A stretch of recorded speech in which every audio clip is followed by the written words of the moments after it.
The Grand Pacific Hotel's ballrooms sparkled with crystal and success, the kind of opulent setting my family always chose to celebrate themselves. My father's 60th birthday party was no exception.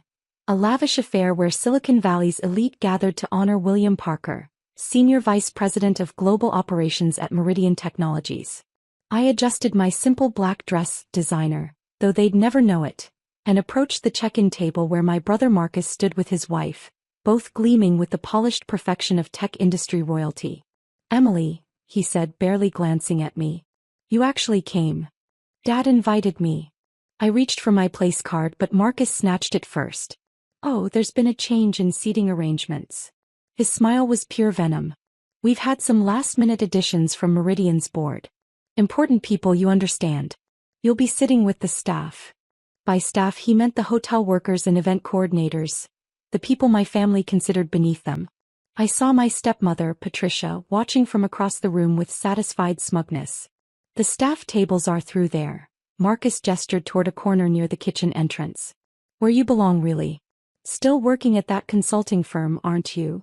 I bit back a smile, thinking about the email I'd received that morning from Meridian's board of directors. If only they knew that the consulting firm was just a cover, that I'd spent the last 5 years quietly building something much bigger. "Actually," I started, but Patricia swooped in, her diamonds catching the light. "Emily, darling, surely you understand," she cooed. "We have the CEO of Meridian coming, board members, major investors. We can't have them sitting with, well, with someone who works for a living?"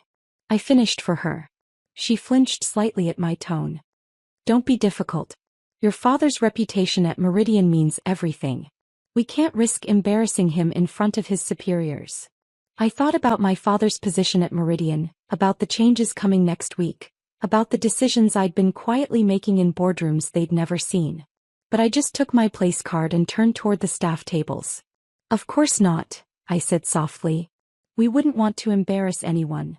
The staff table was tucked away from the main celebration, but it offered a perfect view of my family's performance. Marcus, holding court with mid-level executives, probably bragging about his recent promotion to regional sales director. Patricia, fluttering between influential guests, playing the perfect corporate wife. And my father laughing too loudly at his boss's jokes, still chasing that elusive promotion to executive VP. "Not quite what you expected, Miss Chin?" I turned to find Robert, one of the hotel's event coordinators, watching me with knowing eyes. He'd used my real name, Chin, not Parker, which meant he knew exactly who I was. "The seating arrangement wasn't my choice," I replied carefully.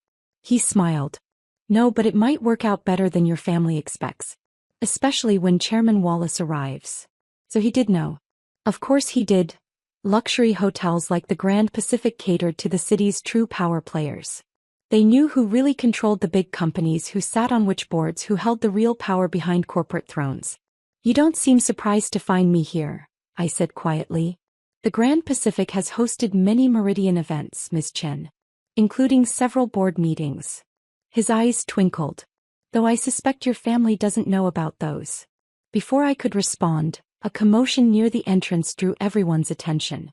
Marcus straightened his tie, Patricia adjusted her jewelry, and my father practically jumped to attention.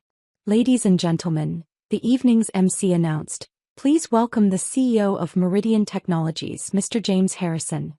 Applause erupted as Harrison entered, tall, distinguished, and completely unaware that his position was far less secure than he believed. Behind him came several board members, all wearing carefully neutral expressions. They knew what was coming. "William," Harrison boomed, approaching my father with practiced joviality. 60 years young. "Though I hope you're not thinking of retirement yet. We need you in global operations." My father laughed too enthusiastically. "No plans to retire, sir. Still hoping for that executive VP position." I saw several board members exchange glances. They knew that position would never come, not with the changes planned for next week. "Emily." I turned to find Thomas Wallace, chairman of Meridian's board, standing quietly beside the staff table. Unlike the others, he'd entered without fanfare, without announcement. "I thought I might find you here," he said softly. "Though I must admit, I'm surprised by the seating arrangement." "Family dynamics," I shrugged. They thought they were putting me in my place. He smiled. The same smile I'd seen in countless board meetings over the past year. Shall we adjust their perspective? Not yet, I replied, watching Marcus preen for Harrison's benefit. Let them enjoy their moment. Wallace nodded, understanding perfectly. He'd been my mentor for years, ever since I'd approached him with my ideas for revolutionizing Meridian's technology division. He was the one who'd suggested I operate in secret, building my influence through holding companies and strategic investments while my family remained blissfully unaware. The vote was unanimous, he said quietly. The board approved everything this morning. Harrison doesn't know yet, of course. Neither does your father.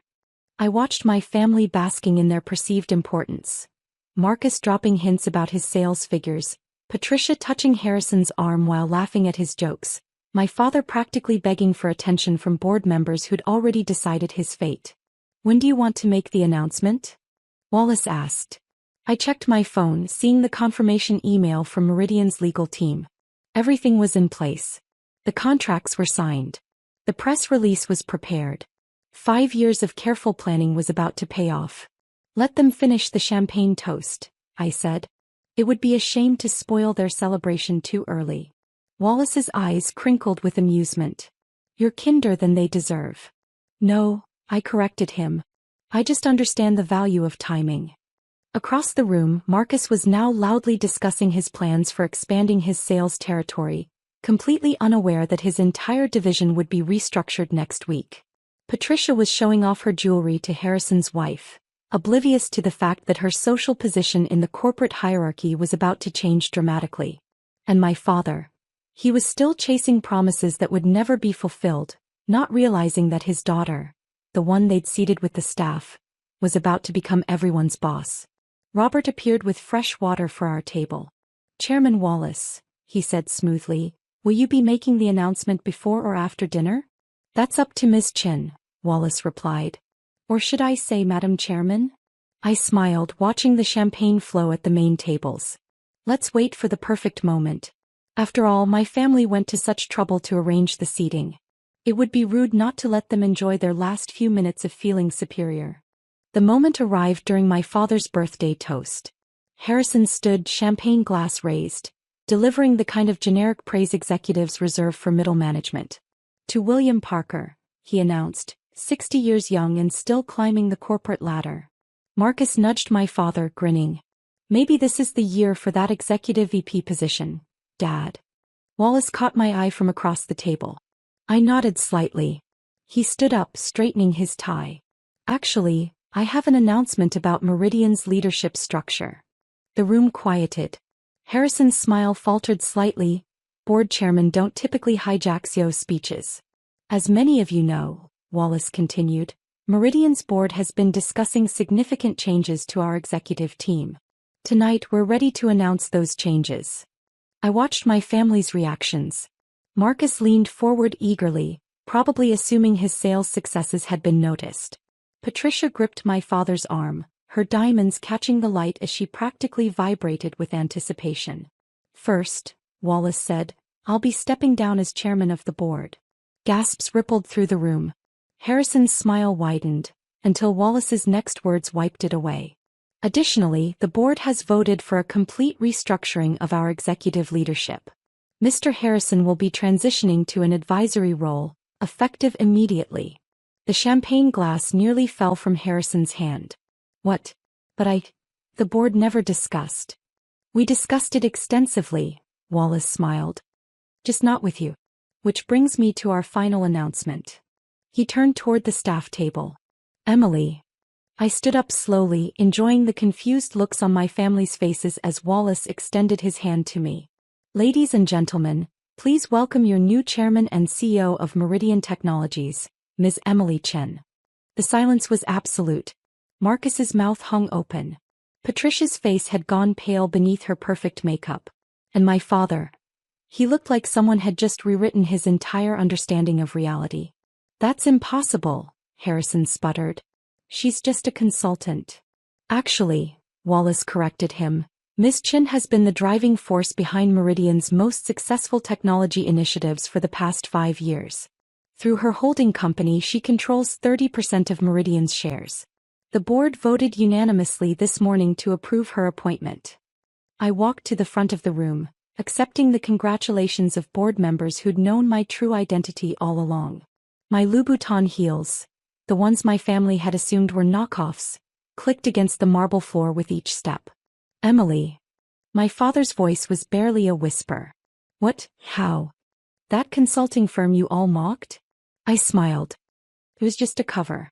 I've been building my influence in Meridian since the day you told me I'd never understand corporate leadership. Marcus stood up so quickly he knocked over his champagne. This is ridiculous. She can't run Meridian. She's not even a Parker anymore. She uses Mom's name. Yes, I do, I agreed. Emily Chin, daughter of Grace Chin, who you and Patricia worked so hard to erase from family photos after she died. The name you thought wasn't prestigious enough for corporate leadership. Patricia tried to recover, her social instincts kicking in. Darling, we had no idea.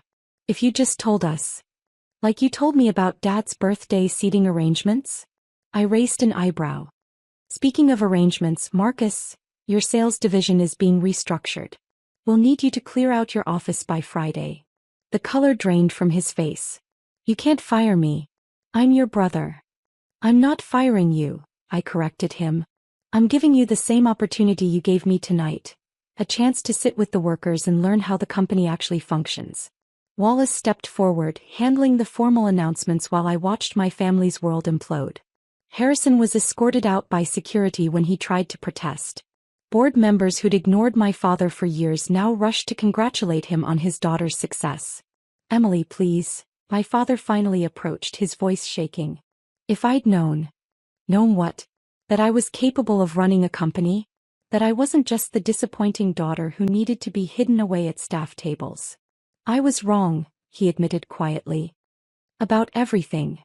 I studied him. This man who'd spent decades chasing corporate validation, who'd let his wife and son treat me like an embarrassment, who'd never once stood up for me until I had power over him. Yes, you were. I straightened my jacket. And now you have a choice.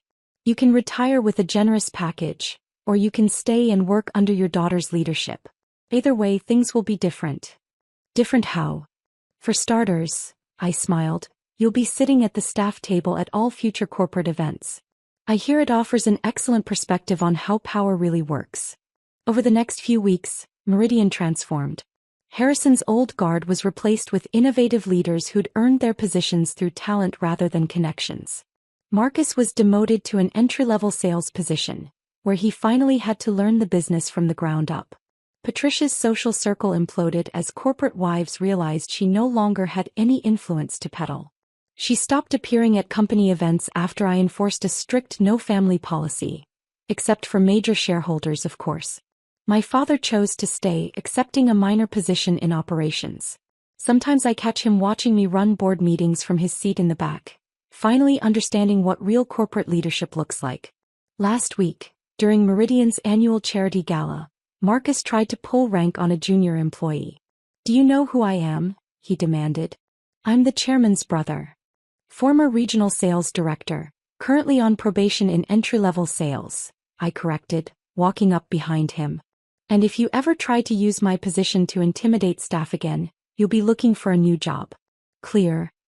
He slunk away to the staff table where Patricia sat pretending not to notice her loss of status. Harsh, Wallace observed, joining me. But necessary. They needed to learn, I replied, watching my family huddle at their assigned table. Success isn't about where you sit at parties. It's about what you do when no one's watching.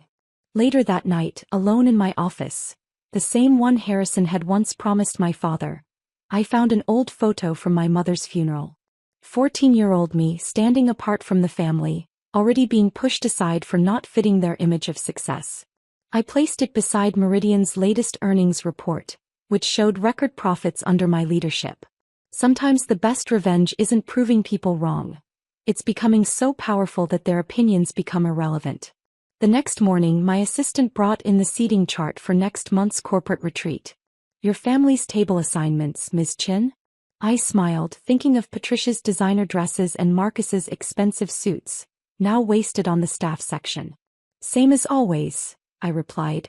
Some people need a permanent reminder of where they placed others when they had the chance to be kind. After all, leadership isn't just about running a company. Sometimes it's about teaching people that every seat at the table matters, especially the ones they think aren't important enough for their presence. And sometimes, the best view of success comes from the tables they tried to use as punishment. The 40th anniversary celebration at the country club was everything my parents had ever wanted. Crystal chandeliers, a string quartet, 200 guests in formal attire, and enough champagne to float a yacht.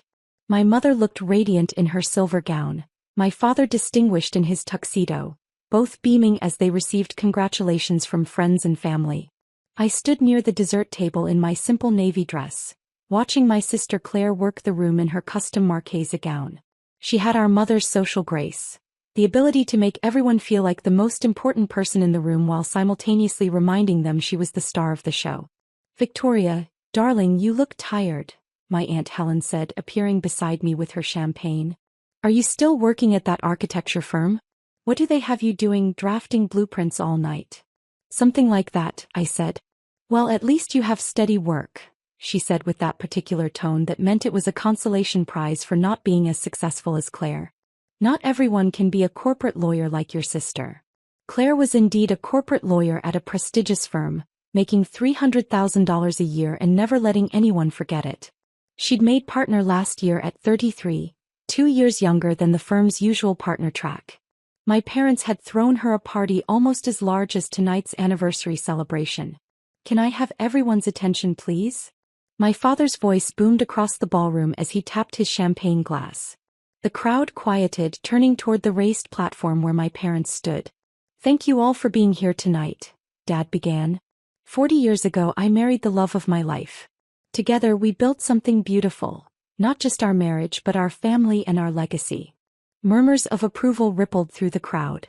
"As many of you know," he continued, "we've been blessed with 2 daughters. Claire, who has followed in my footsteps into law and exceeded every expectation we had for her. And Victoria, who has chosen a quieter path in architecture." The implication was clear. Claire was the success story, I was the consolation prize. "Tonight," Mom took the microphone, her voice emotional, "we want to announce something we've been planning for months.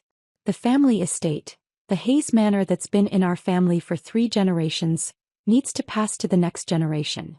I felt my stomach tighten. The Hayes Manor. The 20-acre estate with the historic mansion, the carriage house, the sprawling gardens.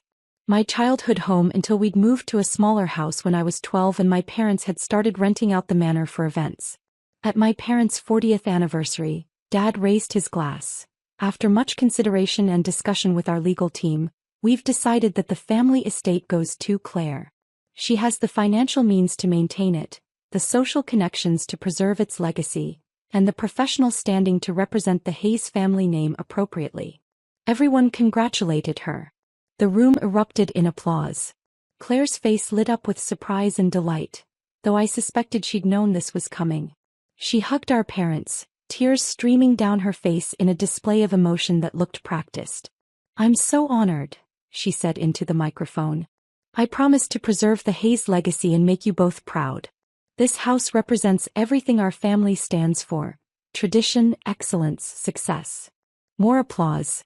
People rushed forward to congratulate her, to admire her, to bask in the glow of her good fortune. I stayed quiet, sipping my champagne and watching the performance. My father caught my eye across the room and walked over. "Victoria, I hope you understand.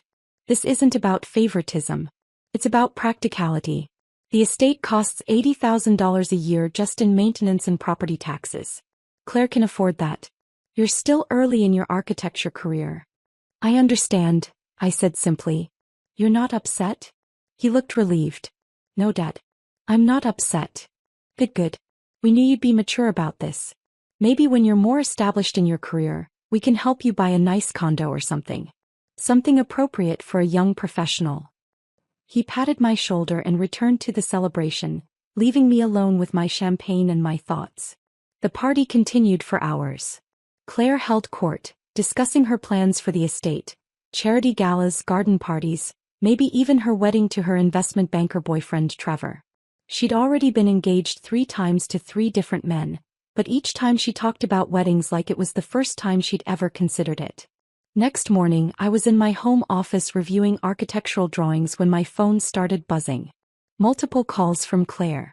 I ignored them, focusing on my work. Then a text, "Call me right now." Another, "What the hell, Victoria?" A third, "How could you do this?" I smiled and went back to my drawings. 10 minutes later, my parents called. I let it go to voicemail. Then my mother's panicked voice. "Victoria, Claire is at the Hayes Manor and they won't let her in. She says the security system claims you own it. This must be some mistake. Please call us immediately." I finished the design I was working on, saved the file, and then called my parents back. "Hello. Victoria." My mother's voice was shrill. "What is happening?" "Claire drove to the estate this morning and the security system denied her access. It says you're the property owner." "That can't be right." "It's completely right," I said calmly. "What?" "I bought the Hayes Manor 13 months ago. Closed on the purchase on October 15th of last year. Paid $2.7 million for the property, land, and all structures." Silence. "That's impossible." My father's voice came through. They had me on speaker. "We own the Hayes Manor. We've owned it for 40 years. "You owned it until last October," I corrected. "Then you sold it to Hayes Property Holdings LLC for $2.7 million. That's my company. I'm the sole owner." "But we never." My mother started. "Check your bank records," I said. October 15th of last year. A wire transfer of $2.7 million from Hayes Property Holdings LLC. The sale went through your attorney, Gerald Matthews.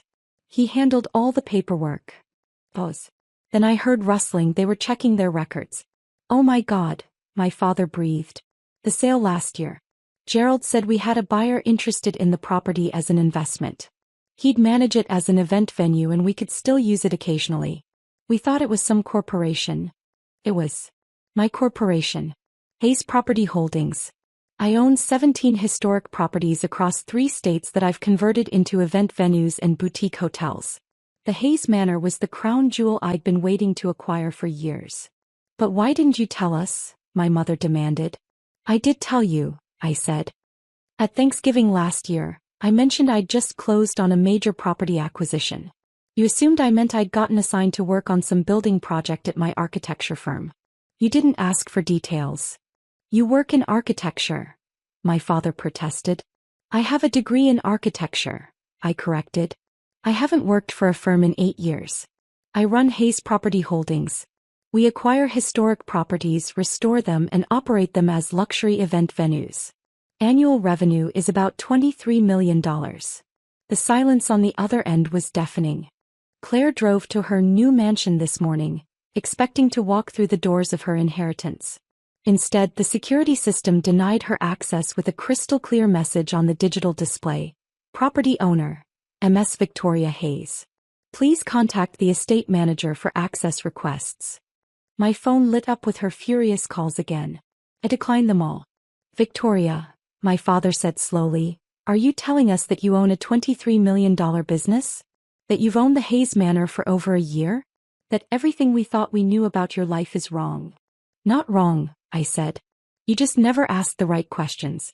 You saw that I dressed simply, drove a modest car, lived in a small apartment, and you assumed I was struggling.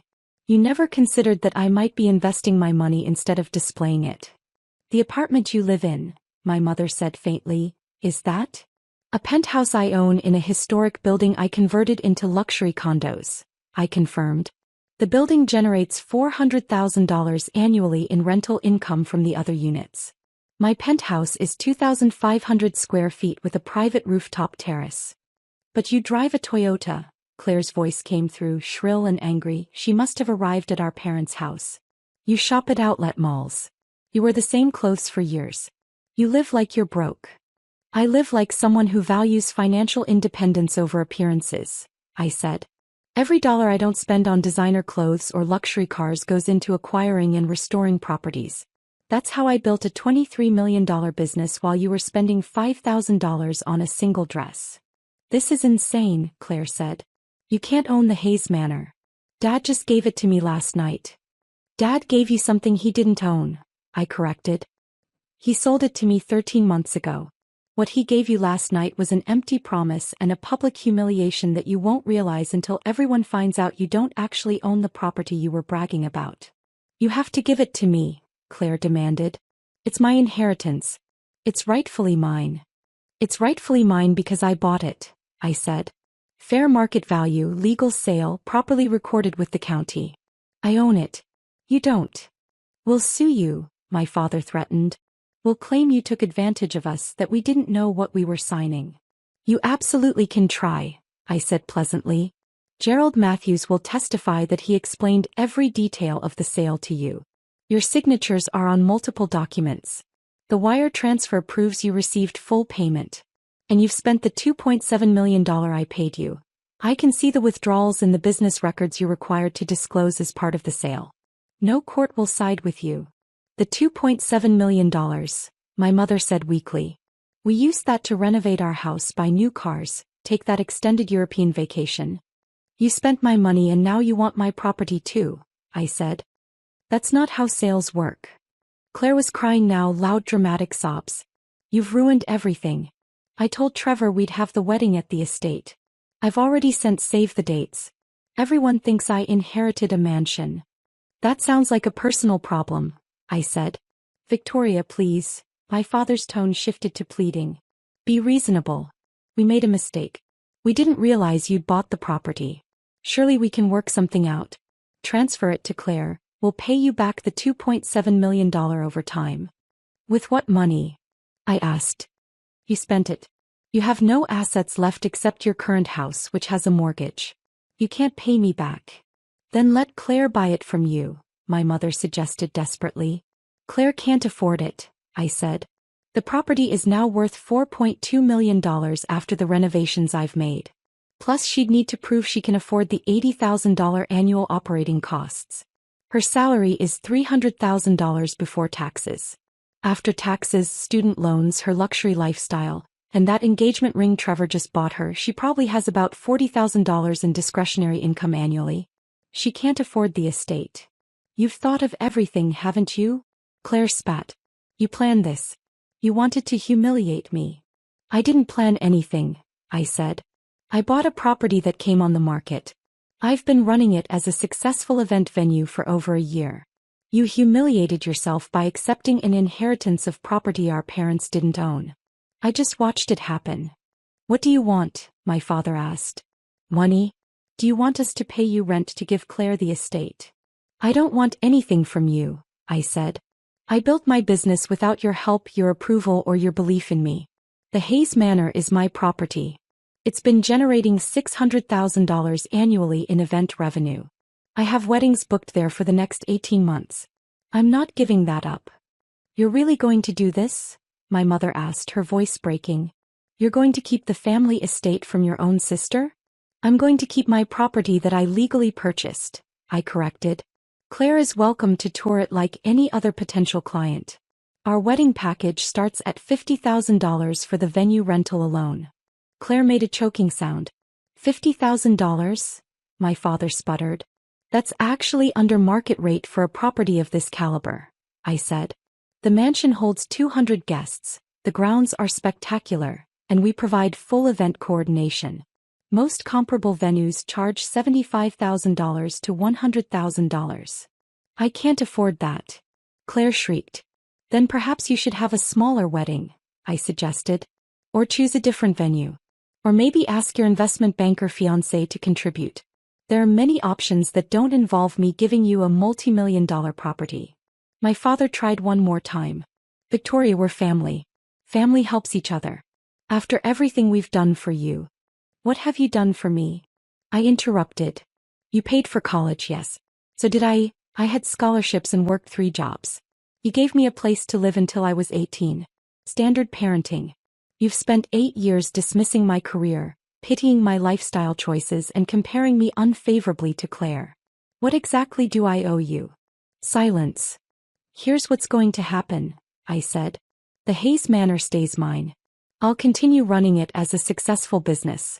Claire can book her wedding there at the standard rate if she wants, or she can find another venue.